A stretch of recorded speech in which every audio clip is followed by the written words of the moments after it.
Hi friends, welcome to SanJoshCooking channel. இன்றைக்கி நம்ம ரொம்ப சிம்பிள் ஸ்டைலில் இறால் தொக்கு எப்படி செய்யறதுன்னு பார்க்க போகிறோங்க. சரி வாங்க பார்க்கலாம். இதுக்கு நான் 1/2 கிலோ இறா நல்லா க்ளீன் பண்ணி வச்சுருக்கேன். இப்போ ஸ்டவ் ஆன் பண்ணி கடாய் வச்சிடலாம். 4 டேபிள் ஸ்பூன் அளவுக்கு எண்ணெய் விட்டுடலாம்.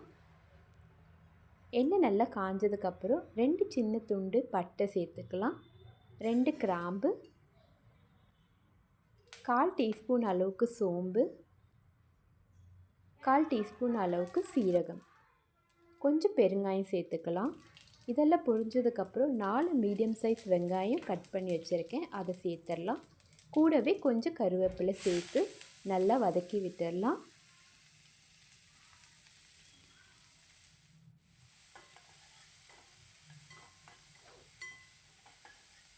இப்போ வெங்காயம் நல்லாவே வதங்கிடுச்சு.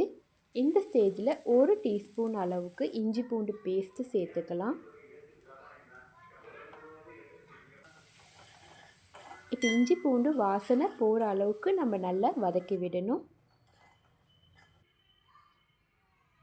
இஞ்சி பூண்டு வதங்கினதுக்கப்புறம் நம்ம கழுவி வச்சுருக்க இறாலை இதில் சேர்த்துக்கலாம். இப்போ இந்த இறாலை நல்லா வெங்காயம் இஞ்சி பூண்டோடு நல்லா மிக்ஸ் பண்ணி விடணும். ஒரு 5 மினிட்ஸ் நல்லா வதக்கி விட்டுடலாம்.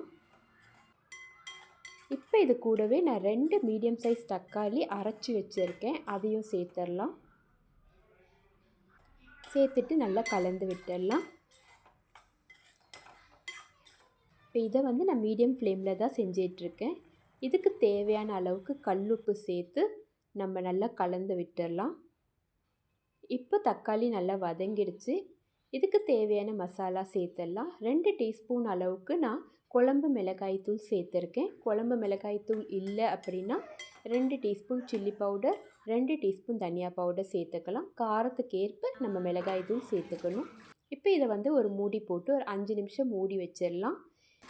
மூடி 5 நிமிஷம் கழித்து நம்ம நல்லா கலந்து விட்டு திரும்பவும் ஒரு மூடி போட்டு 5 நிமிஷம் வேக விட்டிங்கன்னா நம்மளுடைய இறால் தொக்கு ரெடி. கண்டிப்பாக ட்ரை பண்ணி பாருங்கள், ரொம்ப நல்லாயிருக்கும். அப்புறம் நம்ம சேனலை மறக்காமல் சப்ஸ்கிரைப் பண்ணிவிடுங்க.